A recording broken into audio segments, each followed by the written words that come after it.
Okay, I'm the biggest Christopher Nolan hater, and I have recently soured upon Batman Begins. But I'm giving it a second chance right now, and I'm, 3 minutes into the film. There's a problem with Christopher Nolan's dialogue. It's very, very exposition heavy. And his dialogue is very much, I've said this a million times before, but his dialogue is very set-up-y. He likes the good lines. He likes the really good lines, the punchline lines, that's a good line. But to get there, people need to build, to get to the punchy line, people have to ask certain questions or say certain things to build up to it that isn't natural. So you get a lot of these characters that are just there to ask a question so Christian Bale can answer them in an exposition way. Why? For protection. I don't need protection. For them. It's that kind of dialogue. It's very much, you need to structure it so you get to the, no, not protection for you, protection for them. And that's a huge issue I have with Christopher Nolan. How many? Oh, I am 4 minutes in, so this might be a long one. I promise you, I'll try to not make this long. I guess Christopher Nolan's humor has never worked for me. His humor is very much, as I said, like these, setups and then the quote, the line. And they feel off like punchlines, but the tone of the films doesn't add up. It's too punchliney for the realistic take is going for. It's like it's in The Dark Knight, that awesome car chase scene where the Joker's after Harvey Dent in the van and everything. And Batman's car is fucked up, so he go it's a bike in there, and he with the bike and he blows up some shit. It cuts to some kids playing, from a car. I think it's a backseat from a car or whatever. And then pow, it explodes and Batman just drives through. That doesn't fit with the rest of the scene, the rest of the sequence. And it's very much of course, it's convenient. Of course, there's kids are sitting there and right at that time. It's funny, right? It's not though. And the music has never quite worked for me. I know it's Hans Zimmer, and I love Hans Zimmer. And it's James Newton Howard, and James Newton Howard has made some great ones. The Village from M. Night Shyamalan, Unbreakable, M. Night Shyamalan, King Kong remake. That's a beautiful and great score. But especially James Newton Howard's, because James Newton Howard did the Bruce Wayne part, and Hans Zimmer did a Batman part. And I'm not that fond of the Bruce Wayne music.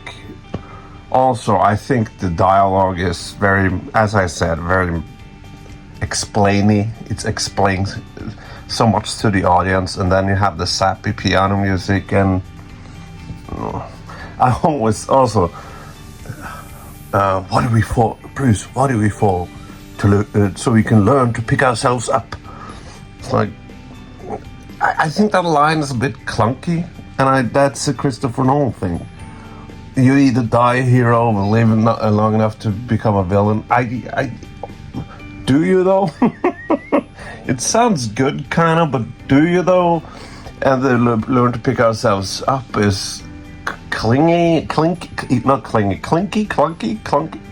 yeah.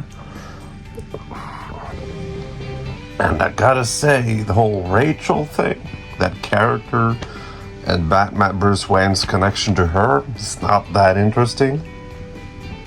But, all creatures feel fear, even the scary ones, especially the scary ones. I mean, the dialogue and the themes of the film are sold right there in your fucking face,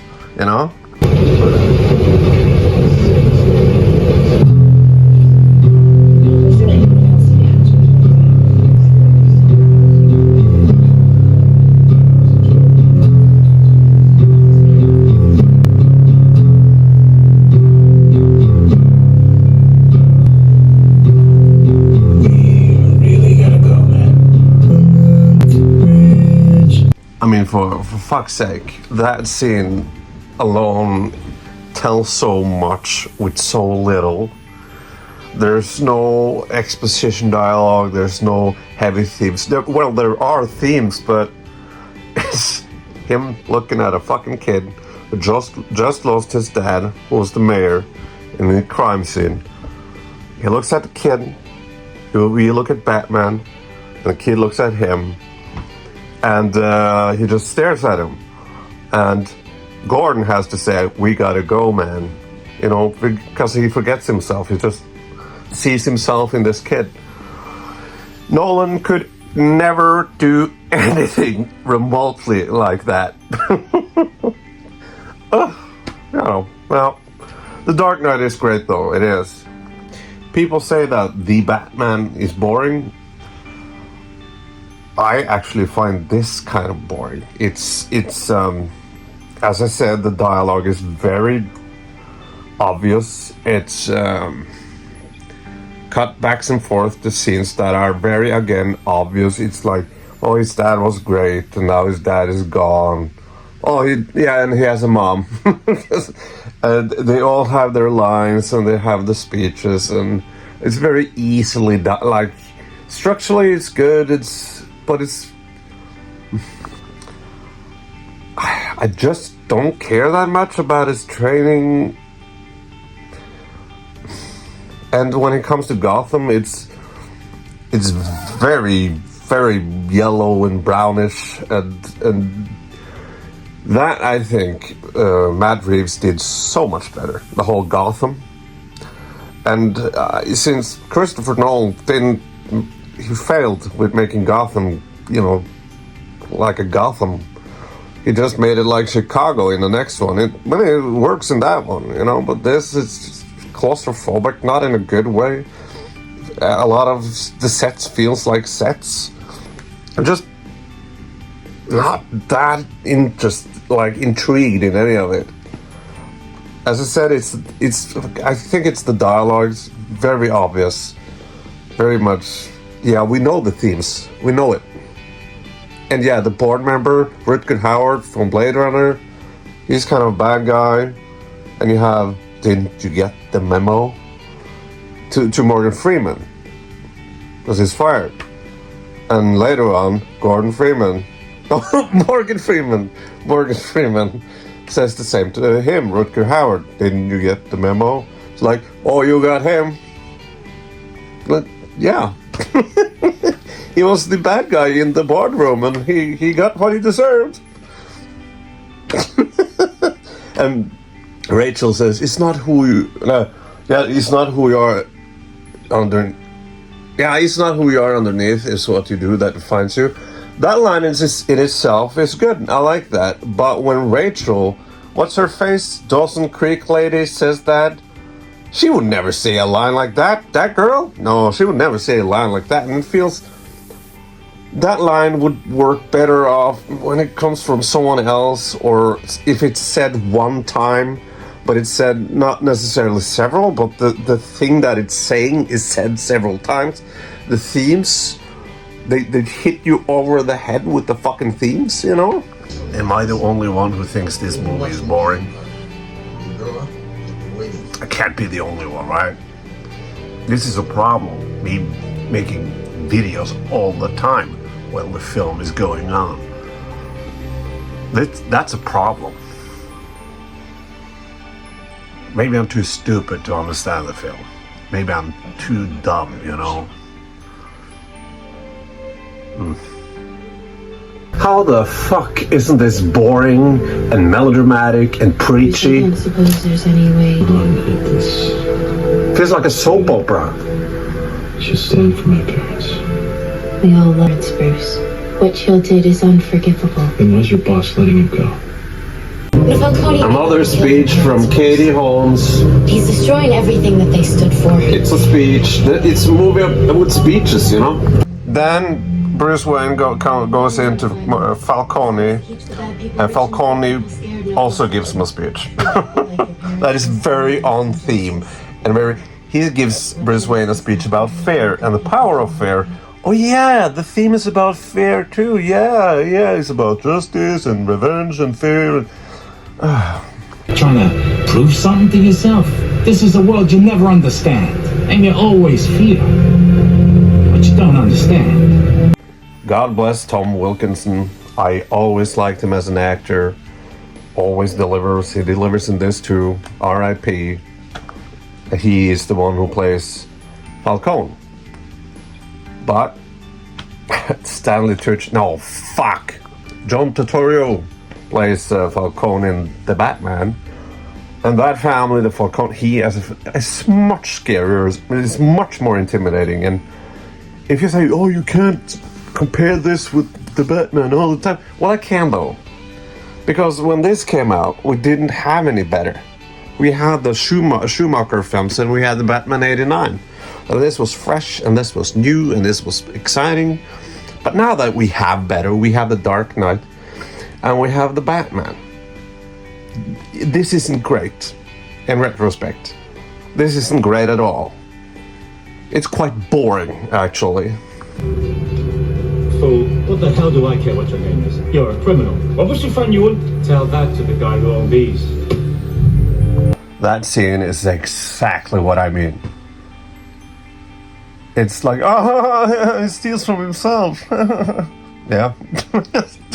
Yeah, I get it. He's not a criminal. He says that he worked with criminals, he lived with criminals, but he never became one. That's what you see. He steals from himself, so he doesn't steal. But again, it's the setup thing. Tell that to the guy who owns this. You know, would he say that though? Would he say that to a poor guy? Like, it's not natural. It's not a natural thing to say. Like, oh, poor criminals. Tell that to the rich guy that you stole from. Okay, so now Ra's al Ghul and friends, you know, before, you know, is the Japanese guy, but he isn't Ra's al Ghul, whatever, blah, blah, blah. But now it's at the point where they say to Bruce, you have to kill this guy. And Bruce says, no, I won't kill him. They're like, really, now? You haven't talked about this before? This is happening now? At this exact moment? All of your talking and mentoring and everything and training, you've never talked about that aspect of it? And hey, Dan, you said you didn't care about plot holes, and I don't care about plot holes, but this is character hole. Like, if it doesn't make sense to character-wise, also, if I see a boring film that I'm not invested in, I can promise you I'll find some plot holes. I'm sorry, man. This is a boring film. And then Bruce Wayne starts a fucking fire and kills, like, everyone. I don't know, I'm not a big stickler about it. Like, in The Dark Knight, in the car chase thing, I was like, yeah, he might have killed people there. I'm not a big stickler about it, but this, he just said he didn't want to kill. He was given a choice between this prisoner. He was just given a choice. And he said, I don't want to kill him. But I will burn this fucking house to the ground. And you will die. Right? Jesus, this is shit quality. I'm sorry, people. I like Cillian Murphy as Scarecrow. I really do. But he's not in the movie that much. There's far less interesting characters that takes over. Ra's al Ghul. And, you know, in the end, when you have the gas everywhere and whatever, he rides on a horse and Rachel sees, like, things. He looks really cool. It's like, oh, now she tastes him right away. Oh, okay. Okay. But Cillian Murphy is good in this. That's a positive, yeah.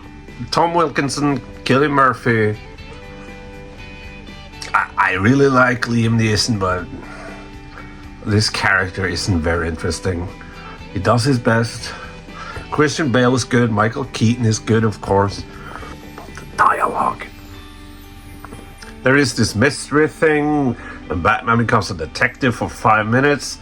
Like Jonathan Crane, you know, Cillian Murphy, Scarecrow. What is he up to? What is Falcone up to? Blah, blah, blah. Cillian Murphy as a psychiatrist. He gets criminals into Arkham Asylum. He's corrupt. There's some drugs involved. Blah, blah, blah. Oh, it's Ra's al Ghul. Everything is Ra's al Ghul, a character that just wants to destroy Gotham. And Batman has to stop him. You literally have the third act with, like, you have a time, like, MacGruber. Hey, MacGruber. And yeah, then he kills. Anyway, I'm getting. I mean, the mask itself is pretty damn cool, you know. And look at the horse thing here. This is fucking cool. But no, it's in the movie for 3 seconds. Morgan Freeman as Lucius Fox. For me, Lucius Fox is a non-character. He's Q, just not, you know. There's back and forth like jokes, but I don't think Christopher Nolan's jokes ever land. And the Batman, I like it much more when it's ambiguous and you see that things that he has made on his own. You know, because he himself is a tinkler. Here you have, things are very much, everything is explained. Things are not as explained in the Batman. You can just, you know, looking at the Batmobile in the Batman, like, he made that himself. I don't know how, but he did. So Morgan Freeman for me on this is just, you know, it's Morgan Freeman, you know. But Gordon, Gary Oldman as Gordon, that's great. He's maybe the best character in this. I mean, he's great. Every scene he's in is great. He's perfect as Gordon. You know what? I don't want to make this too long. So I just saw the film without that. I put away my phone and I saw it, and nothing has changed. I mean, I feel exactly the same, if not maybe more. I think it's boring. It's not that interesting. And you have the car chase in the middle, you know, and also when Batman takes the thing off his leg, all the bats come and Gordon, blah, blah, blah. That's cool. All the scenes with Gordon is cool. But, you know, when you see the bat pod fucking, I don't like the Batmobile either. It's a tank. But that itself is just pales compared to the Dark Knight, and now the Batman. It's, yeah. I've said what I have to say. It's preachy. It's melodramatic. It's, yeah, the action scenes aren't filmed that good. Like, yeah, he's a ninja and you don't see him, but again, compared to the Dark Knight, it's, the action scenes are, the best action scene is the middle, the car chase thing. Tell me one other good action scene in this, you know? Yeah, no, not for me. Anyway, fuck it, bye.